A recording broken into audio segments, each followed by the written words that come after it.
দক্ষিণ 24 পরগনার বিষ্ণুপুরের দিকে নজর রাখতেই হচ্ছে পথ দুর্ঘটনা। বাস এবং লরির মুখোমুখি সংঘর্ষ, মৃত্যু হলো একজনের। বিষ্ণুপুরের ধানকল এলাকায় দুর্ঘটনা। জামঝাপের থেকে কলকাতাগামী বাসে দুর্ঘটনা, আহত বাসে প্রায় 15 যাত্রী। কথা বলবো আমাদের প্রতিনিধি অর্পণ রয়েছেন সঙ্গে। অর্পণ, একজনের মৃত্যু, বাস লরির মুখোমুখি সংঘর্ষ, যা ছবি দেখছি ভয়ঙ্কর দুর্ঘটনা, ঘটলো কিভাবে? দেখো, প্রত্যক্ষদর্শীরা যেটা জানাচ্ছেন এবং বাসে যারা যাত্রী ছিলেন তারা যেটা জানাচ্ছেন যে সকালবেলা হঠাৎই নিয়ন্ত্রণ হারিয়ে দুটি গাড়ি নিয়ন্ত্রণ হারায় এবং দুটি গাড়ি 117 নম্বর জাতীয় সড়কে বিষ্ণুপুর থানার ধানকল এলাকার মুখোমুখি সংঘর্ষ হয়। আর ছবিতেই দেখা যাচ্ছে যে ট্রাক চালক তিনি সুনির্দিষ্ট হয়ে যান, সেখানেই তার মৃত্যু হয়। পরবর্তী সময় জেসিবি মেশিন এনে সেই যে কেবিন ছাড়ানোর পরেই তার দেহ উদ্ধার করা সম্ভব হয়েছে। বাসে থাকা যাত্রী প্রায় 15 জন গুরুতর জখম হয়েছেন। স্থানীয় মানুষজন এবং বিষ্ণুপুর থানার পুলিশের সহযোগিতায় তাদেরকে উদ্ধার করে যে আমতলা গ্রামীণ হাসপাতাল, সেখানে তাদের চিকিৎসা পাঠানো হয়েছে এবং এই ঘটনায় আরো বেশ কয়েকজন গুরুতর জখম রয়েছে। বেশ, প্রায় 10 থেকে 15 জন আহত হয়েছে। ড্রাইভার স্পট ডেড হয়ে গেছে। লরিটা বিশাল স্পিডে আসছিল, সামনাসামনি স্পট অ্যাক্সিডেন্ট হয়। আর এদিকে বারুইপুরে চোর সন্দেহে গণপিটুনি, চুরি করতে গিয়ে পাকড়াও 2। বারুইপুরের বেদবেরিয়ায় বাড়িতে ঢুকে চুরি, নগদ টাকা এবং মোবাইল নিয়ে চম্পট। ধরা পড়ায় মারধর স্থানীয়দের। মারধরের পর পুলিশের হাতে তুলে দেওয়া হয়। অর্পণ প্রতিনিধি রয়েছেন সঙ্গে। অর্পণ, কি ঘটেছিল এক্স্যাক্টলি?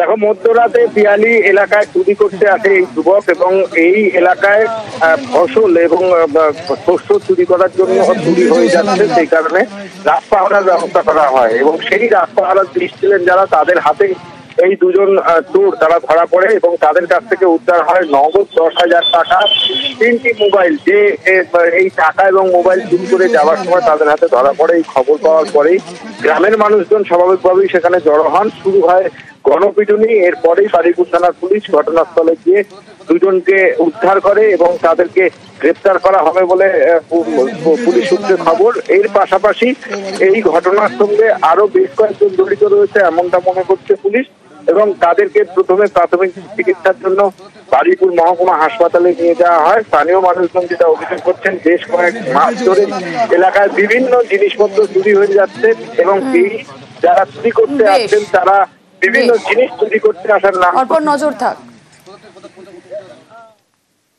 বাড়িতে তো আমরা বেহুশ হয়ে সব ঘুমিয়ে আছি। দুজন ভেতরে ঢুকেছে দরজা খুলে, ঢুকে আমার ফোন নিয়েছে চার্জ থেকে খুলে, মানি ব্যাগটাও পকেট থেকে বার করেছে, সারা আলমারি হাঁটকিয়ে মানি ব্যাগটাও নিয়েছে। নিয়ে সবে বার হবে, আমাদের পাড়ার যে নকুলদা আছে, নকুল ওনার ছেলেরা রাত্রি ডিউটি দেয় এইসব কাঁঠাল আম ঠাম চুরি হচ্ছে বলে, ওদের হাতে ডাইরেক্ট আমার বাড়ির সামনে গেটের সামনে ধরা পড়ে যায়। এবার যখন আমার ফোন খুঁজছি তখন দেখি না অটোমেটিক ওর ফোনে, ওর পকেটে ফোন বাজছে এবং টাকা মানি ব্যাগও ওর পকেট থেকে ফের বার হলো, স্বীকার করলো, হ্যাঁ নিয়েছি দাদা, আমি ভুল করে ঢুকে গেছি। রাস্তা নিয়ে 3 জেলায় 3 সমস্যা। উত্তর দিনাজপুরে ব্রিজ আছে কিন্তু ব্রিজে ওঠার রাস্তা নেই। কোচবিহারে মাঝপথে থমকে গিয়েছে ব্রিজের কাজ। আর বাঁকুড়ায় সেখানে ভাঙা কংক্রিটের ব্রিজ সারাতে ল্যাপা হয়েছে মাটি, তার উপর দিয়েই চলছে ঝুঁকির যাতায়াত।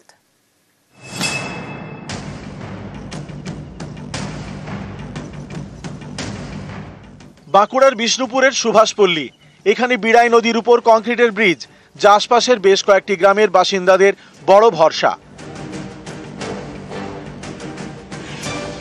এই গুরুত্বপূর্ণ ব্রিজের একাংশ 2023 সালে ভেঙে পড়ে। 2 বছর পর ব্রিজ সারাই করা হয়েছে, কিন্তু মাটি দিয়ে। ব্রিজের দুপাশে বাঁশের ঠেকনা। স্থানীয়দের প্রশ্ন, এভাবে মেরামতি করে কি লাভ? এ তো যে কোনো সময়ে ভেঙে পড়তে পারে। এটা মাটি দিয়ে করেছে, কিন্তু যে কোনো মুহূর্তে বিপদ হয়ে যেতে পারে। এই কংক্রিটের ব্রিজে মাটি দিয়ে মেরামত করা যায়? এটা মাটিতে কোনো রকম সম্ভব নয়। এটা সেই কচুরিপানা বেঁধে তলের মাটি বালিটা সরে গেছে, দিয়ে বসে গেছে। ব্রিজের পরিস্থিতি এখন ভগ্ন অবস্থায় পড়ে আছে।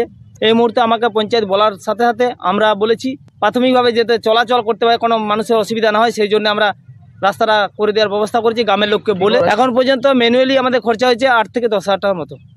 ডিএম থেকে শুরু করে এমএলএ সাহেব থেকে শুরু করে দেখে গেছে, এটার উপর অনেক গুরুত্ব দিচ্ছে।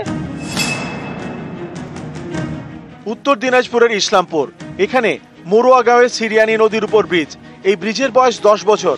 ব্রিজের স্বাস্থ্য ভালো, কিন্তু 10 বছরেও এই ব্রিজে ওঠার রাস্তা হয়নি, ফলে ঝুঁকি নিয়েই চলছে যাতায়াত। সমস্যা এখানে ব্রিজতে উঠতে অসুবিধা আছে, লোকটা উঠতে পারতেছে না। মানে উঠতে পারছে না কেন, কি কারণটা কি? মাটি নাই, সাইডে মাটি দেয় নাই, রাস্তা হয় না নাকি? রাস্তা হয় নাই। বর্ষাকালে লোকটুক যাইতে পারে না, জল থাকে পুরা। ব্রিজটা টেবিলের মতো দাঁড়ায় আছে। 10 বছরেও ব্রিজের অ্যাপ্রোচ রোড তৈরি হয়নি, ফলে অনেকে এই ব্রিজ দিয়ে যাতায়াত করতেই পারেন না। তাদের মুরুয়াগাঁও থেকে ইসলামপুর যেতে হয় প্রায় 25 কিলোমিটার ঘুরে। না খোলা প্রশাসন ওরা তো কইলেও এখন শুনতেছে না, ওরা শোনার কোনো ওদের দায় না। ওরা কয় দুই জায়গার ইয়েটা সমস্যা আছে দুইজনের, তো দুইজনের মধ্যে এখানে সমস্যাটা ওরা কই দিছে পারবো না এখন। জানাচ্ছি আমরা হায়ার অথরিটিকে, কারণ অ্যাপ্রোচের মানে যে লেন্থ আছে ওটা যথেষ্টই বড় আছে, দুদিকে অ্যাপ্রোচ হবে, তো সেটা গ্রাম পঞ্চায়েত বা পঞ্চায়েত সমিতির পক্ষ থেকে হবে না। আর যেহেতু ব্রিজের অ্যাপ্রোচ ওটা জেলা পরিষদেই জানাতে হবে। কোচবিহারের তুফানগঞ্জের ধলপল, এখানে রায়ডাক নদীর উপর ব্রিজ তৈরির কাজ শুরু হয় 2019 সালে। উত্তরবঙ্গ উন্নয়ন দপ্তর এই কাজ শুরু করে। বছর দেড়েক চলার পর কাজ বন্ধ, আজও তৈরি হয়নি ব্রিজ।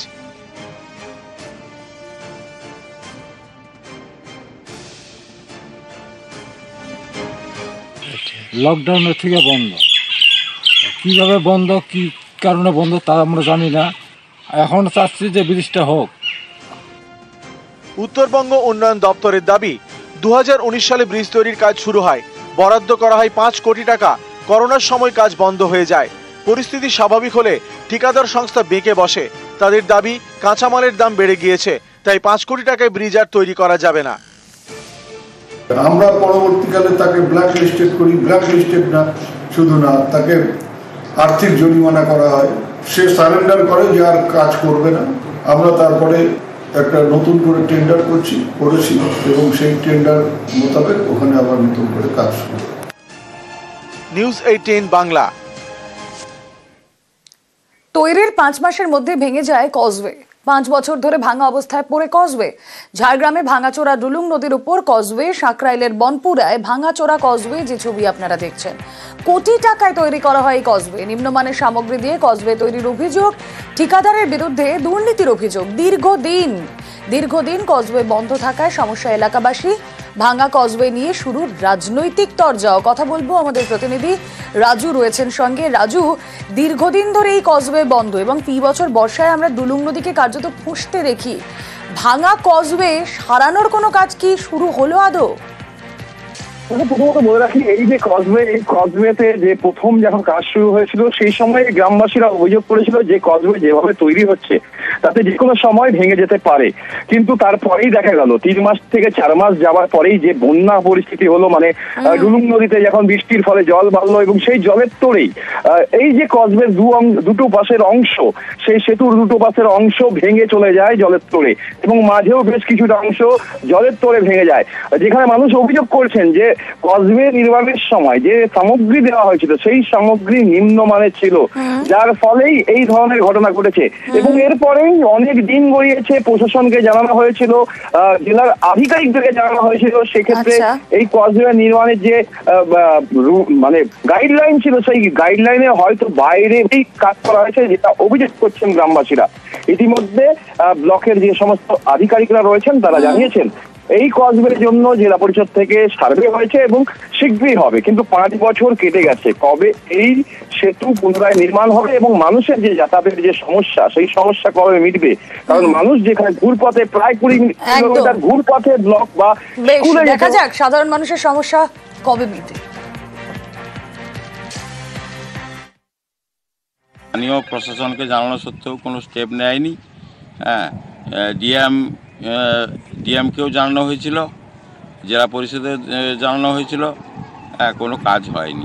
এখানে স্কুল আছে, স্কুলের ছেলেমেয়েগুলো আসতে পারছে না ঠিকমতো, জল বেড়ে গেলে আসতে পারছে না।